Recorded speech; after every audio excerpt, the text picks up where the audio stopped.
Hello and welcome to another tutorial presented to you by Lasell College IT.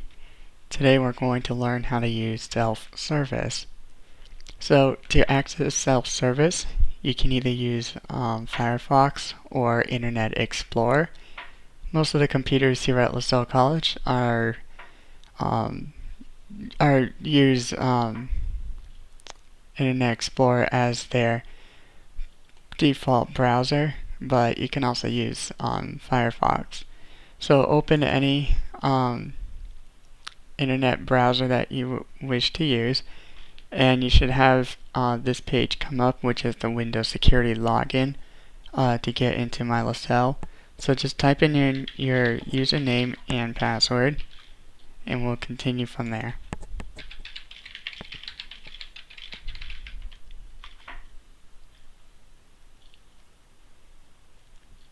If you get any security warnings, if this window pops up, you can either click yes or no, or you can close it. In general, it's not really going to affect how we use my Lasell. So to access self-service, you have all these different tabs up here. You have your home, your offices and services, and then the third one in is self-service. This is the one that we're going to be using for today, so you can go ahead and just click right on that. When you click on self-service, this is the self-service page right here, and underneath the Students tab, you have Find Courses, Register, View Schedule, and Check Stops. Check Stops is basically if you were can actually prevent you from registering should you run into problems where if you didn't complete a form or if something's missing from certain departments. If you click on Check Stops, a window will open, and this just lets you know about your student records and if you have anything that's either missing. So if, let's say for the library, you haven't returned a book yet, that can affect your registration. If you have anything missing for the health services or any of these other departments, that can affect your registration process. So you want to take care of those before proceeding. And once you, since we're now done looking at this area, we can now close this separate window, and it will bring you right back to the main self-service page. So under Home, you have ePay, you have Cart, Degree Requirements, and then you have your syllabus library. Under the Register tab, this is where you will go and register for your courses. If you're an undergrad, you want the first tab, which says Undergraduate Registration. If you're a graduate or if you're doing any other professional studies, you want to click on the second tab. And the third tab gives you the academic calendar. You have your fourth tab, which is the academic plan, and then the what if. These two here will help you during your registration process to know what classes you should be taking either your first year or your second year or your junior and senior year. And this will just help you stay on track and make sure you're fulfilling all of your course requirements so that when senior year comes, you don't have too many more classes that you'll have to take that are required, and you can just choose classes that might be beneficial. The third tab here, which is Courses, this gives you your schedule and then your permission request, internship contract, and view internships. When you click on the permission request, let's say, this is where if you need any permission to register for a certain course or anything like that, this will let you know if any of your courses request any permission or if you need any permission. The third tab in is Finances, so you have your first financial aid, balance, and ePay. If you want to know who your advisor is, you can click on My Advisor, and this tells you who your advisor is, where they're located, and what their office hours are. Under here for the Grades tab, you have your unofficial transcript, transcript request form, and then you have your grade report. When you click on grade report, it'll actually let you select a period in which you were here in taking your courses. So I'm taking a summer course, so I have a grade report ready for that, and then I have my spring and fall. You can also go here on the under the options tab, and you can select there which ones you want to look at. If you go to the search tab, this is where you pretty much search for the classes that you're interested in taking, or if you're looking for an internship, you also do that under this tab as well. When you click on the How Do I, this gives you instruction sheets on how to navigate through self-service, and this right here is the registration and course information. We'll go back to that after we look at the last one. This last tab here is called My Profile, and this will actually tell you who you are as a student and your own profile that you've created. And you can also add your own office hours if you have any, phone numbers, your address, and then your account information. So going back to How Do I, and at the very bottom here you see registration and course information. If you click on that, a separate window will open, and it will most likely ask you for your username and password, so just fill that out.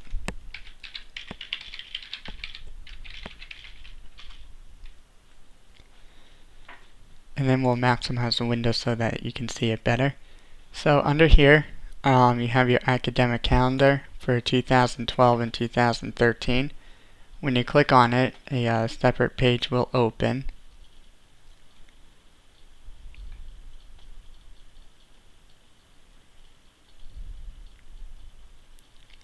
And it'll basically tell you about what the academic calendar is like for that year.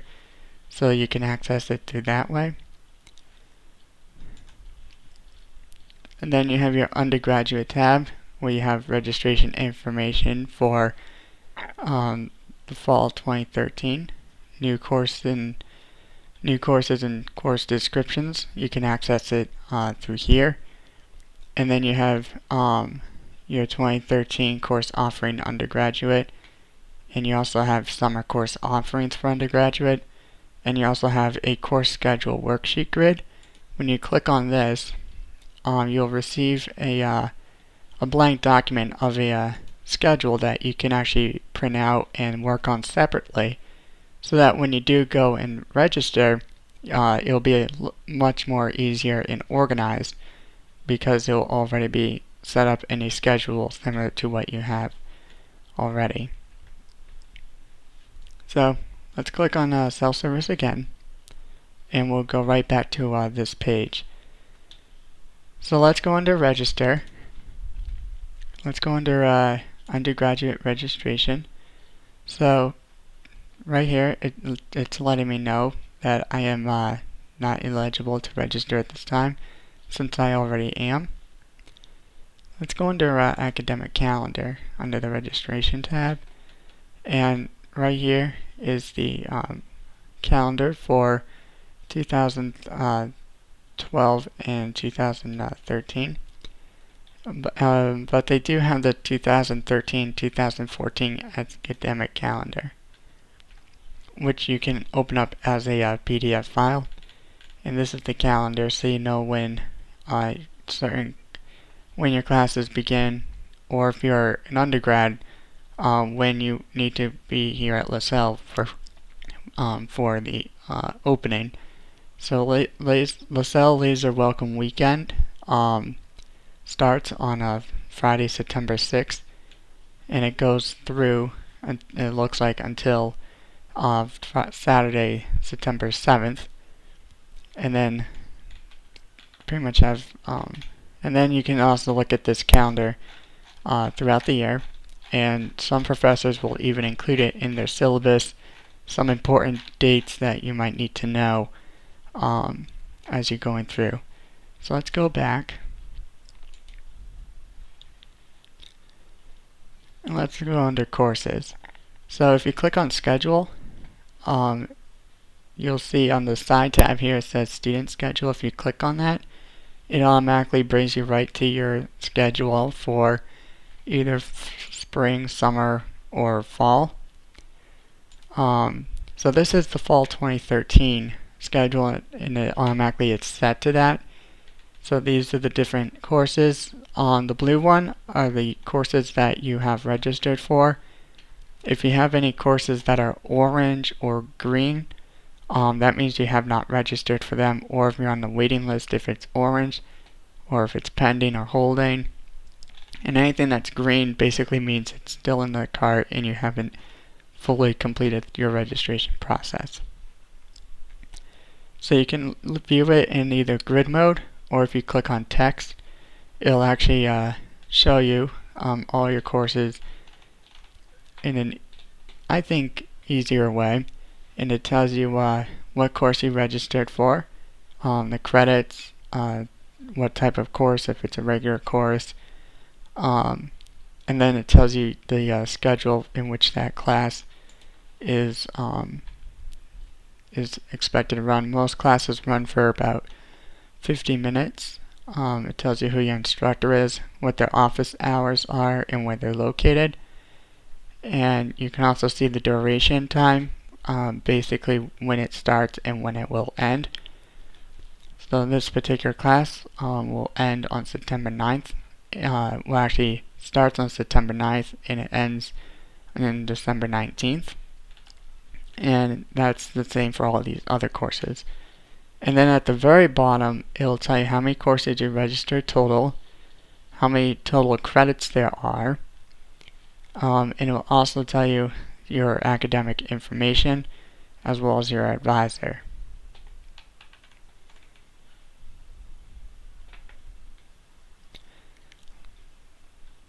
So let's go under View Internships.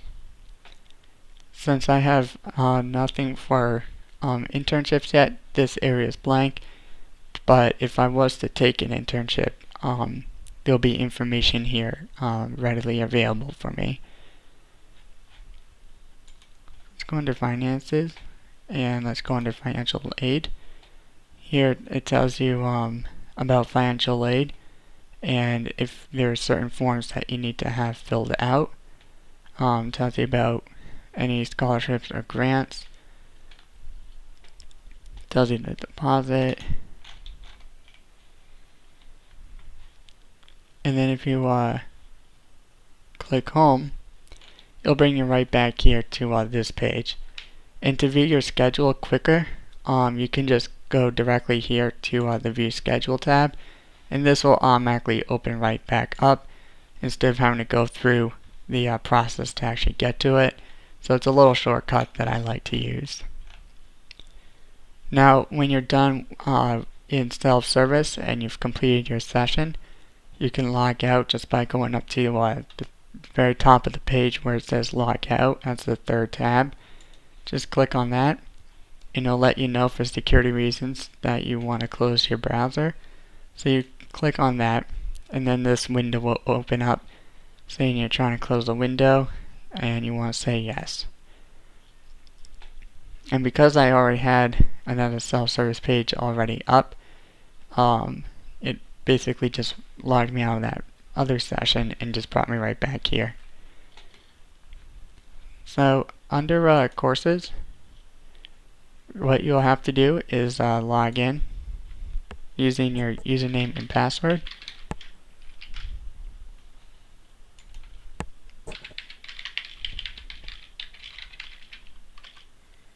Click Login and click Now.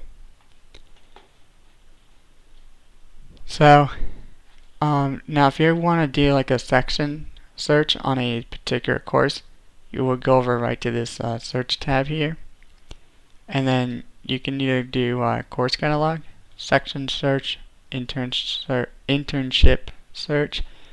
If you go to course catalog, you can basically break it down to your major or your minor, and then what your course code is, keyword, and what program is it. Are you undergrad, grad, or Lasell Village?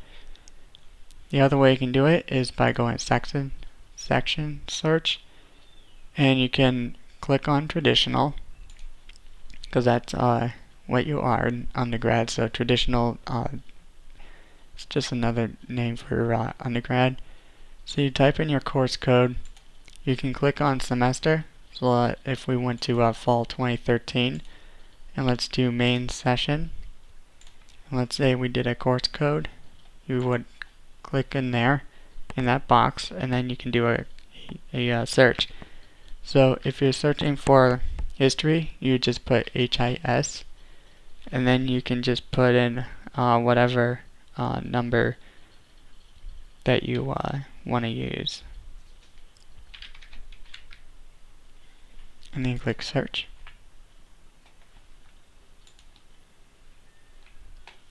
So right here, it's letting you know that if you typed in a particular course wrong, it'll let you know that there were no courses found under that. So if you look on the side here, it'll tell you what your registered courses are. If you click on the actual course itself, this window will open up, and it gives you a little brief description about what you're going to be doing in that course, and who the professor is, how many seats are available, and what time it will be running on for a schedule. So it will be Tuesdays and Thursdays from 8 to 9:15.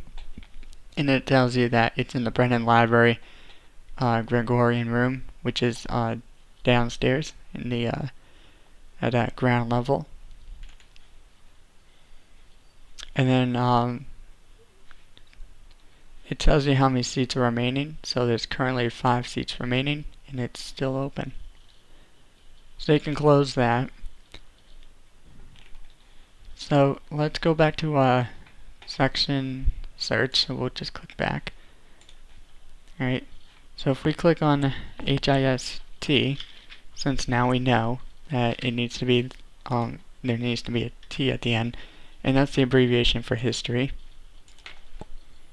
Let's say we go and click on 104, and you go to fall semester, main session. You can then click search, and then this is what will show up. It tells you that there are 2 courses currently, one that's currently open, another one that has no seats. So if you look on their course, it tells you what the course is, what date that course will be running from, and it'll tell you what session it is, how many credits, and then what the schedule is going to be. So World Civilization 2 runs Monday, Wednesday, Friday from 12 to 12:50, and they are located in the Wolf Hall, room 303, and that's the instructor. And then available seats, there are 0 of 25. And then if you look at the second one, World Civilization 2, again it tells you that the same information.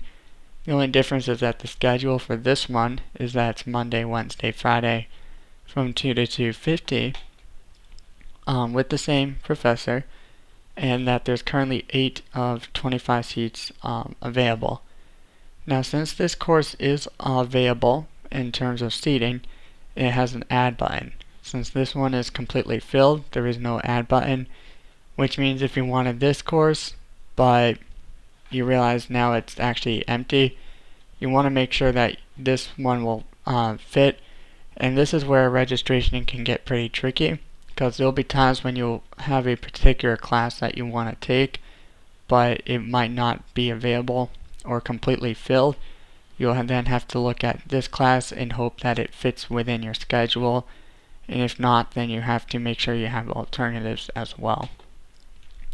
Now if you want to see all the history classes total, let's go back, and what we can do is we can actually type in just HIST only and do a search, and then all the history classes will actually show up. So there's only so these courses here that are green means that they're still open and there are seats available. Now there's some courses that have only one seat available, and then there's some that have a total of 20. There's some with 18, and then this will tell you how many seats are available of the total course. So if we look at African American history, there's a total of 17 of 18, which means there's only one seat open. And if you're lucky enough and this was your alternative, you can quickly try and register for it. But all these courses, most of them are 3 credits, but there is one right here, which is the History of Childhood and Human Rights. That's actually a 4-credit course. And you want to make sure that you don't go over 18 credits. That's the total number of credits you can take. If you go over that, you'll then have to pay for that extra credits. Try and avoid doing that if possible. So let's go over to course catalog, and you can also do a search this way. So if you want to do first year seminar, you can type in the course code, which will be FYS, which is short for first year seminar, and then you can just do a search that way, and you want to make sure it's undergrad, and then you can just do a search, and then all the first year seminar courses will show up here.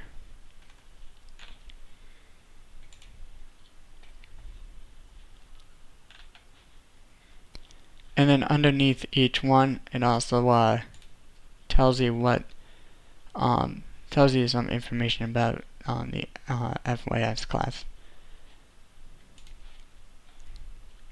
Now, if you wanted to know who your professor is for a certain class, or want to know a little bit more about them, you can go either to your schedule, or you can, when you do a section search, your professor's name can also show up that way as well.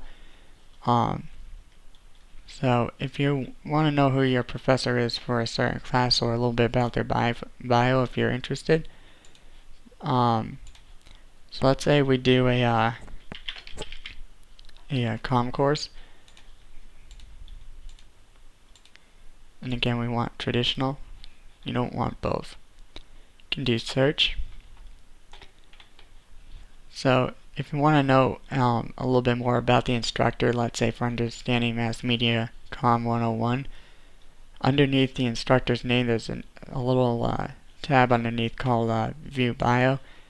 If you click on that, it'll actually tell you a little bit about the professor of that class, and if they've worked in a professional field, and if they did, where they worked. And it also tells you their email address and where their office is located, as well as their telephone, so you can get in touch with them if you need to. They will also provide this on your syllabus as well, on their office hours, as well as their way of getting in touch with them, either through email or phone, or both.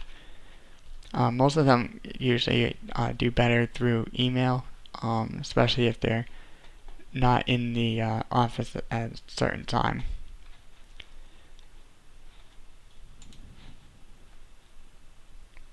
Now if you go to advanced searches, you can actually make it even more specific. So you can do a course code, semester, and then session, and then you can choose the start and end time, or the course duration. So you want it from let's say from 12 p.m. to 12:50 if it's a 15-minute class, or if you want to do 12 to 1, and then you can select what days, and then you can choose the instructor, and then you can choose the program, and you can also choose what department that you're interested in, and then you can search that way. So that's the advanced switch search. Then you have undergrad course rotation, and again, because Acrobat has ended its user license agreement, we don't have access to that. And then you have graduate course rotation. It's probably best just to do a basic search. It's a little bit quicker if you already know what courses you're taking, but you don't really have any preference on what times or anything. This is probably a quicker way to register. If you click on academic plan, as you can see, you have if you're an undergrad, you'll be creating a academic plan. So if you click on this one right here at the very bottom,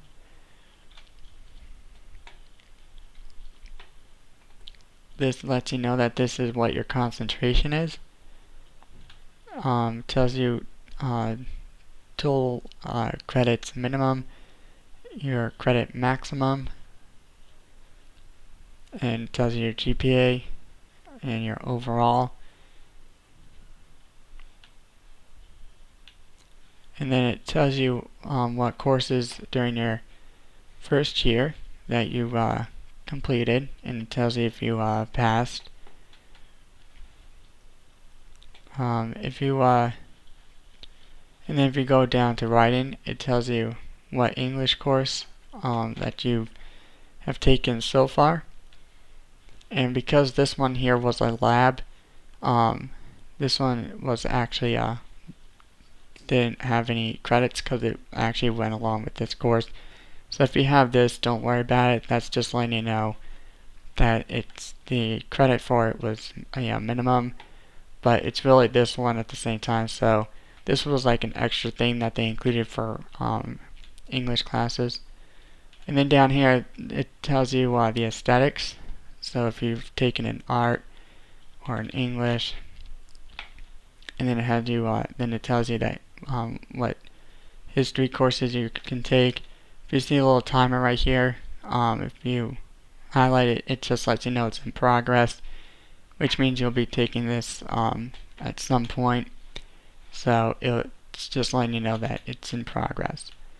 And this check mark right here just lets me know that I passed or completed that course under the psych and social.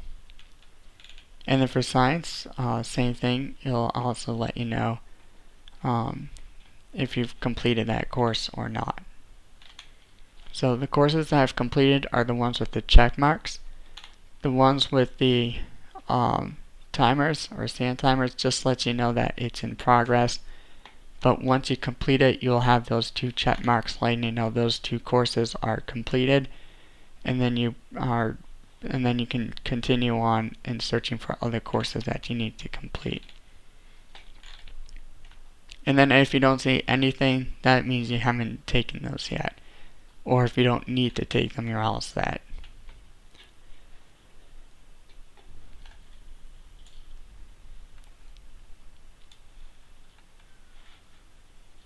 Now if you look under Bachelor/Communications, this actually shows you all of the courses that you have registered for, and either if they're in progress or if they've been completed. I have about 6 courses that are currently in progress, and then other courses have been completed. And it tells you what your final grade for those courses are. Anything with an X means it was not included during that time. So for English writing with the lab, since that was a 0 credit, because it went along with the regular English class, because those two classes were exactly the same. This grade here also covers for this one as well. And this lets you know what section you were registered for.